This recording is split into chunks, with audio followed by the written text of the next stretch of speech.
Final update. My wife admitted to having a one-night stand last week because she was curious. Now, she's desperately asking for a second chance, but I am not stupid to take her back. Kate sent me an email last week asking me to pick up some things she needed for work. My lawyer told me not to prevent her from having access to the house or her possessions, so I reluctantly agreed that she could come over on Thursday night when I would be at the gym. I told her to be out by 7:30, but when I got home at 8 she was still there. When I walked in, she had left a few work-related items next to the stairs and she was chopping vegetables for dinner. She looked amazing with her hair and makeup done, wearing one of the dresses I liked. The whole place had been tidied and cleaned. I calmly asked her to leave immediately and she made her way to the door but stopped and asked if we could speak. I should have said no, but I eventually agreed. We sat down and had a conversation for around an hour which jumped from topic to topic. Again I told her I would record the audio and she agreed. I started by asking her if she had kept her side of the agreement we made the last time we spoke. She said she had taken an STI test which was all negative. Mine was too, thankfully, and a negative pregnancy test. She hadn't been with anyone else and also told a few friends and family what happened, and many of them were angry and were not speaking to her. I asked a lot of questions that had been turning over in my mind for the last few weeks. She confirmed that her reason for going into Max's apartment, the Uber story, was BS, and she said he invited her in for a drink and she agreed knowing at some level that something was going to happen. She can't explain why she did this other than being selfish and enjoying the attention. She also confirmed that she had texted Max a few times over the years because he would shower her with compliments and make her feel good. He would always initiate and she was careful not to lead him on and said she had never sent him explicit messages or pictures. Kate also told me that they had hooked up about 6 months before we got together but never had intimacy. She admitted that she was always a bit curious. Her story about being caught at the coffee shop was that Max had texted her asking what she was up to and she had told him where she was. He then turned up. She swore this was the first time they had ever done anything since we had been together. She said nothing was missing in our relationship and she hates herself for ruining her perfect marriage and causing me so much pain. I told her that I still didn't believe her story and that there was no point in continuing the conversation. She calmly asked what she would need to do to make this right, offering up her phone,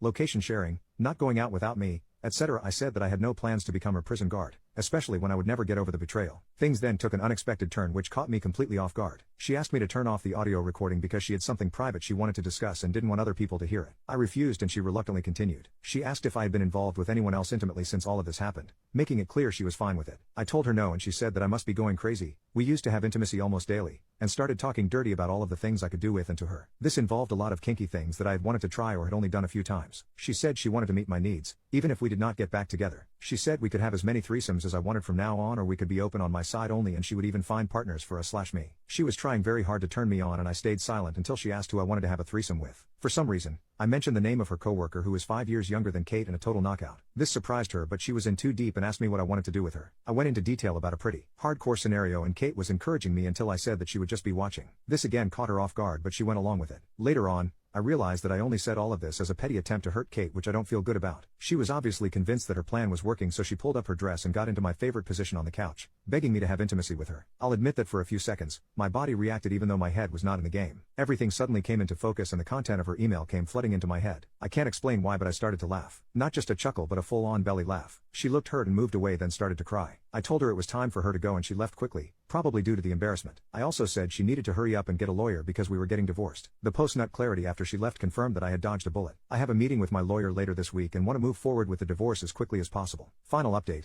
The last few months have been tough and I have only seen Kate in person a handful of times. After a few weeks of no contact, I decided that we should discuss things with a clearer head. We went for lunch and had a calm, respectful conversation about everything that had happened and what reconciliation might look like. Kate said she would do anything to get things back on track and I believe her, but didn't commit to anything. After that, Kate asked me to go with her to see her therapist, who is also experienced in dealing with married couples. I thought about it for a few days before agreeing. The session was tough with a lot of tears, but I didn't get a straight answer on why Kate had decided to cheat. The therapist was surprisingly fair to both of us and was not judgmental. We again discussed reconciliation, but I told her that I thought it was best to proceed with the divorce. Last week, I drove up to her parents' house to drop off some tools I had borrowed from her dad. We had arranged for Kate to be there and for her parents to go out for a few hours to give us a chance to talk. I spoke with her parents alone, who were heartbroken, which was hard, but they were both very supportive. During the conversation with Kate, I told her clearly that I had given it a lot of thought, but I wanted to move ahead with the divorce. It came down to the fact that, in my view, we would never get back to where we were and I realistically can't see myself ever getting over the betrayal. Even if we could regain the trust, it could take a decade of hard work and that is too big of a risk for me. Kate finally accepted this and we had a calm discussion about how we would divide assets, sell the house, etc., and wrote an email to our respective lawyers. We left each other on good terms. The divorce should be finalized by the end of the year and the house will be put up for sale soon.